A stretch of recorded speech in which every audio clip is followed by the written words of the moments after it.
I'm not looking to start an argument, but I'm pretty sure my next statement will light one off in, about 3 milliseconds. The BMW R1200RT is the best all-around motorcycle on the road today. That's my opinion, anyway, and you're certainly not obliged to agree. But after living with Cycle World's long-term RT for the lion's share of the 10,353 miles displayed on its LCD odometer, I'm hard-pressed to think of any other bike that can do so many things so remarkably well so ridiculously easily. For starters, we already named the R1200RT the best sport tourer in our 2014 10 Best Bikes Awards. But when you take into account all the qualities any motorcycle could offer: power, handling, comfort, stability, versatility, adjustability, weather protection, passenger accommodations, baggage capacity, fuel economy, entertainment, information, and utter ease of operation, the RT is outstanding in every category. On the open road, I found the RT to be a legitimate competitor for any of today's Luxo tourers, including the Gold Wing. And on a back road, its willingness to charge into and through corners with so little effort makes it almost as much fun as a genuine sport bike.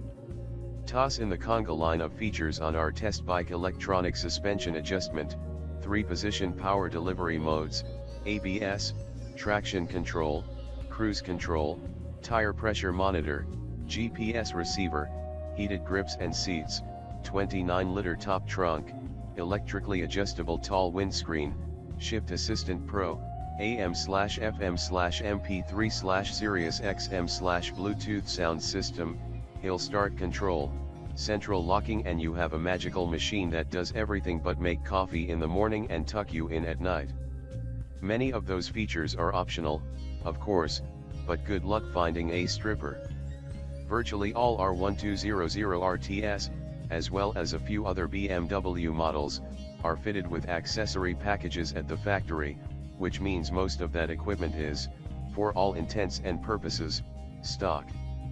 This explains why I didn't feel the need to lash any aftermarket hardware onto a highly efficient motorcycle its maker had already accessorized 8 ways from Tuesday. Call me lazy, but I was more interested in riding the RT than working on it. Not that it's perfect.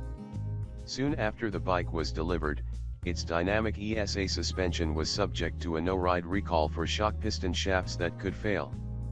The RT was off the road for 5 months, but BMW offered impressive support for owners up to buying the bike back, if desired.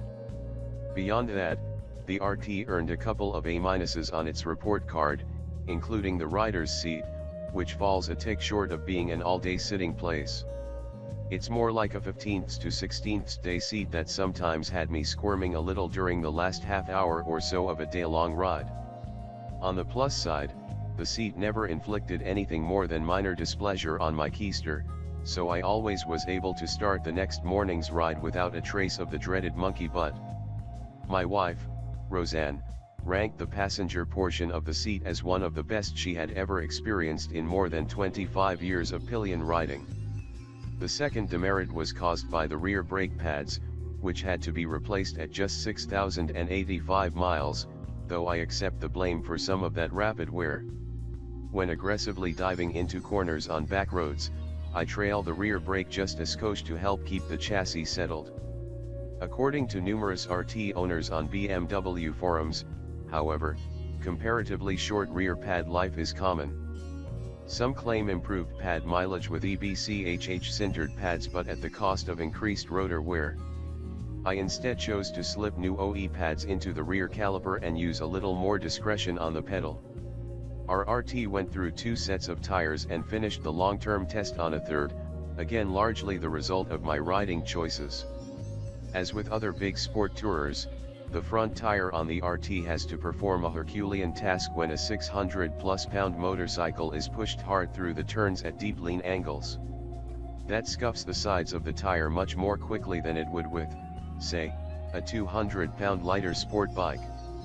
Plus, the hard-hitting torque hammered out by the Boxer's pair of 585 cubic centimeters cylinders gives the rear tire, the middle in particular, a workout during brisk acceleration. I live in an area jam-packed with fun back roads, and I know them so well that I was able to attack them aboard the RT more aggressively than I would have on roads less familiar. And when not threading along the twisties, other staffers, and I logged many a mile in vertical mode on the freeways and interstates.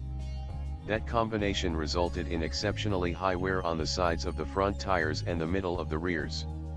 RTS roll off the assembly line on any of 3 brands of rubber, Metzeler, Michelin, or Continental.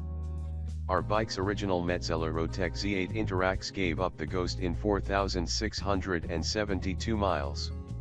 The worn front tire transformed the RT steering, which normally is wonderfully neutral, into a sluggish affair demanding heavy pressure on the hand grips, and the rear exposed its steel cords all around in the middle. The Continental Conti Road Attack GT2 replacements did likewise at 8,553. The long-term test concluded with Michelin Pilot Road 4 GTS at both ends, and after 1,800 miles of more conservative riding, they still had excellent tread remaining all the way around. Mechanically, we had no issues with the 1200. Nothing quit working or fell off, and the engine never missed a beat. It originally had a small oil leak, which was traced to the oil filter gasket at the 6,000 mile check.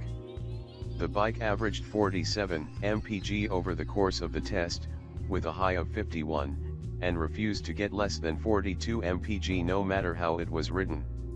So, with its 6.6-gallon gas tank, the RT can range somewhere between 275 and 335 miles between fill UPS.